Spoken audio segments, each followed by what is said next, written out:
করেই পরিবর্তন হয়ে গেল সমস্ত ফোনের ডায়াল প্যাড। অনেকেই আতঙ্কিত, অনেকেই চিন্তিত, ফোনকে কোনো ভাইরাস অ্যাটাক করলো না তো? হঠাৎ কেন এমনটি হলো? যদি আপনি একজন অ্যান্ড্রয়েড ব্যবহারকারী হয়ে থাকেন, যদি আপনার ফোনের ডায়াল প্যাড চেঞ্জ হয়ে থাকে, তাহলে এই ভিডিওটা সম্পূর্ণ আপনারই জন্য। এই মুহূর্তে আপনি কি করবেন চলুন দেখে নেওয়া যাক বিস্তারিত। আলোচনা শুরু করার পূর্বে আপনাদের কাছে একটা রিকোয়েস্ট, ভিডিওটিকে অবশ্যই একটি লাইক করে জনস্বার্থে প্রচুর পরিমাণে শেয়ার করবেন, কারণ আপনার একটা শেয়ার দ্বারা অন্যজনের জানতে অনেকটাই সুবিধা হবে। চলুন দেখে নেওয়া যাক বিস্তারিত। হঠাৎ করেই গতকাল থেকে অ্যান্ড্রয়েড ফোনগুলিতে চেঞ্জ হচ্ছে ডায়াল প্যাড। এতে মানুষের চিন্তা বেড়েছে, অনেকেই আতঙ্কিত হচ্ছেন যে এই অ্যান্ড্রয়েড ফোনে কোনো ভাইরাস অ্যাটাক করলো না তো? কারণ পৃথিবী যত উন্নত হচ্ছে তত বাড়ছে দুর্নীতি, কত রকম কৌশলকারীরা পদ্ধতি ডেভেলপ করে মানুষকে প্রতারিত করছে। আর এ নিয়ে কিন্তু সাধারণ মানুষের মধ্যে একটা ভয় রয়েছে, কারণ এখন ফোনেতেই ব্যাংকিং লেনদেন হয়ে থাকে, ফোনেতেই গুরুত্বপূর্ণ তথ্য রেখে থাকে। এমন হঠাৎ পরিবর্তন হলে সাধারণ মানুষের মধ্যে অটোমেটিক্যালি একটা চিন্তা চলে আসবে, তার ফোনকে অজান্তে অজ্ঞাতে কেউ অ্যাটাক করলো না তো, বা হ্যাক করলো না তো, বা ক্লোন করলো না তো? আর এই ডায়াল প্যাড পরিবর্তন হতেই এমন চিন্তা বেড়েছে সাধারণ মানুষের মধ্যেই। তবে এই ডায়াল প্যাডটি,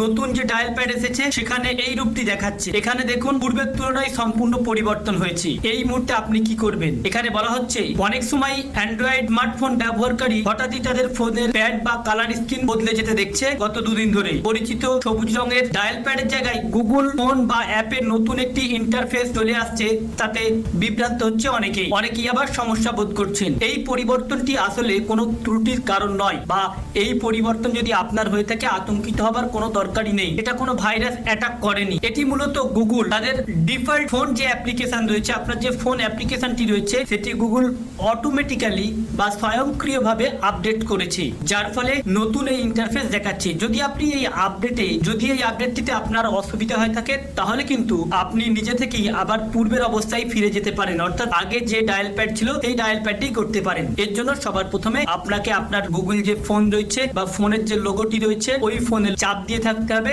তারপরে 3 ডট আসবে। 3 ডট আসার পর দেখবেন যে স্টপ অল আপডেটস রয়েছে, এই স্টপ অল আপডেটসে ক্লিক করে দিলেই কিন্তু আপনি আবার আপনার পূর্বের অবস্থায় ফিরে আসতে পারবেন, বা পুরনো যে ইন্টারফেস ছিল সেই ইন্টারফেসে চলে আসতে পারবেন। এখানে কোনো চিন্তিত হবার কোনো দরকারই নেই, আতঙ্কিত হবারও কোনো দরকার নেই। তো ফ্রেন্ডস, এই ছিল আজকের আপডেট।